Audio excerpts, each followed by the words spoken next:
আসসালামু আলাইকুম এভরিওয়ান। যে যেখান থেকে ভিডিওটি দেখছেন, আশা করি আল্লাহর অশেষ রহমতে ভালো আছেন। আমরা আলহামদুলিল্লাহ ভালো আছি। বরাবরের মতোই আপনাদেরকে আমার রান্নাঘরে নিয়ে যাব। দেখুন আজকে আমি কি তৈরি করে দেখাবো। ফ্রাই প্যানে তেল দিয়ে দিলাম কুচি করা পেঁয়াজ। আমি আগে একটু কিমা তৈরি করে নিব, তারপর একটা স্ন্যাক্স তৈরি করে দেখাবো। খুবই সহজ একটা স্ন্যাক্স। দিয়ে দিলাম 1 চামচ আদা রসুন পেস্ট, 1 চামচের 3/1 ভাগ হলুদের গুঁড়া, জাস্ট একটু কালারের জন্য। দিয়ে দিলাম গ্রেট করা আলু আর গাজর। আমার হাতের কাছে এটাই ছিল, আমি এই সবজিগুলো ইউজ করেছি। আপনারা চাইলে অন্য সবজি অ্যাড করতে পারেন।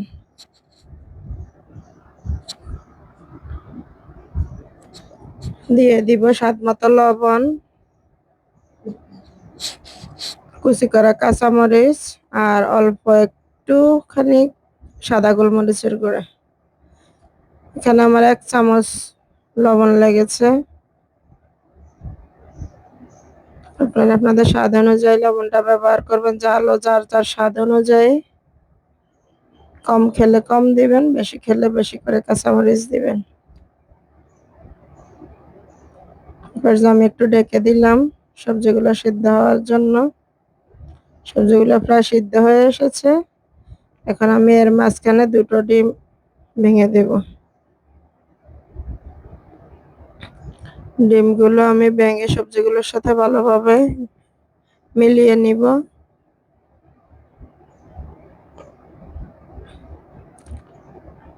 ডিম মিলানো হয়ে গেলে আমার সবজির পুরটা রেডি। আমি ধনেপাতা দিয়ে নামিয়ে নিব।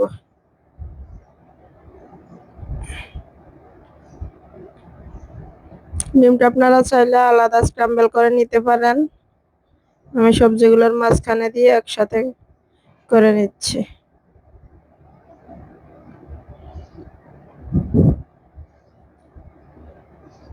তো সবজিগুলোর সাথে ডিম একবারে মিলিয়ে নিলাম। সবজিগুলোর সাথে ডিমটা মিলানো হয়ে গেলে আমি ধনেপাতা দিয়ে নামিয়ে নিলে আমার পুরটা একদমই রেডি হয়ে যাবে।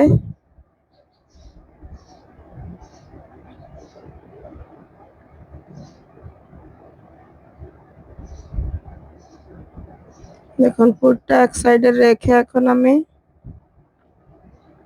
স্ন্যাক্সটা তৈরি করার জন্য একটু ডো তৈরি করে নিব। পরোটার ডোটা যেভাবে আমরা তৈরি করি, বা সিঙ্গারার ডো বলতে পারেন।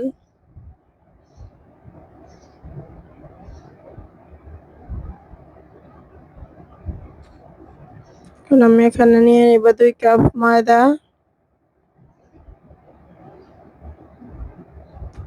দিয়ে দিব 1 চামচ লবণ, সাথে দিয়ে দিব 1 কাপ তেল। এগুলো আমি একসাথে আগে মিলিয়ে নিব। শুকনো উপকরণগুলো একসাথে মিলিয়ে নিব আগে, তারপর আস্তে আস্তে গরম পানি অ্যাড করব।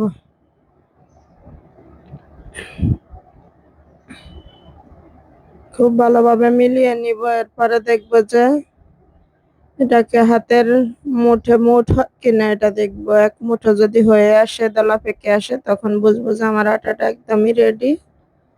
এখন আমি কুসুম গরম পানি অ্যাড করছি এর সাথে।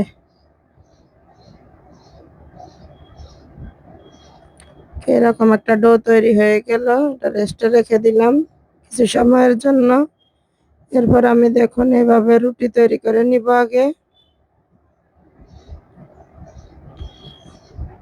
রুটিগুলো একটু লম্বা আকৃতির হবে।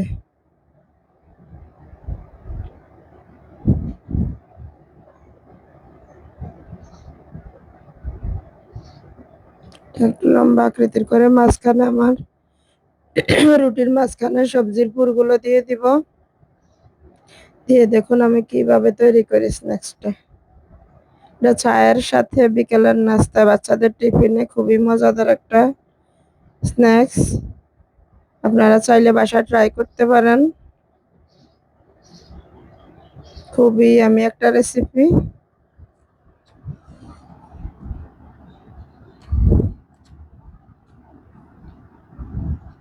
যাক, পাশ থেকে ঘুরিয়ে আমি রোলের মতো করে তারপর হাতে রেখে একটু পেঁচিয়ে নিব, নিয়ে হালকা হাতে আলতো হাতে আমি একটু বেলে নিব, চ্যাপটা করে একটু বেলে নিয়ে তেলের মধ্যে আমি ভেজে তুলবো। দেখুন একে একে সবগুলো স্ন্যাক্স আমি এভাবেই তৈরি করে নিব। খুব বেশি চাপ দিয়ে বেলা যাবে না, আর খুব বেশি বড় করা যাবে না। দেখুন একে একে সবগুলো স্ন্যাক্স আমি তৈরি করে নিলাম। এখন আমি ভেজে দেখাবো ভাজার পরে আসলে কেমন হয়। তেলটা আমি চুলায় আগেই বসিয়ে রেখেছিলাম অল্প হিটে।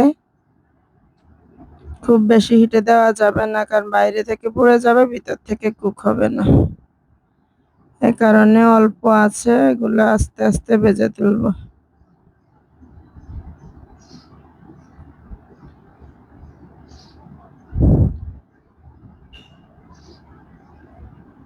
এখন আমি একটু উল্টে পাল্টে দিব।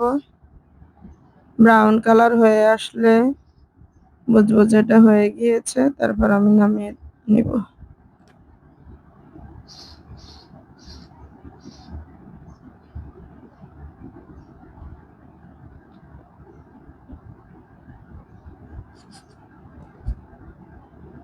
দেখুন আমি স্ন্যাক্স গুলো বাচ্ছি অল্প হিটে, খুব বেশি হিট কিন্তু দিইনি। কালারটা চেঞ্জ হয়ে এসেছে।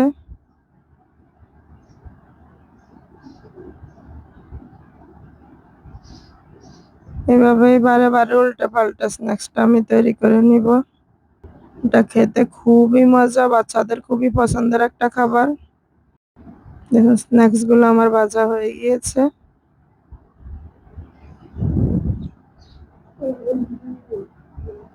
দেখতেই পাচ্ছেন খুবই লোভনীয় হয়েছে। আজকের মতো এ পর্যন্তই। সবাই ভালো থাকবেন, সুস্থ থাকবেন। আল্লাহ হাফেজ। আসসালামু আলাইকুম।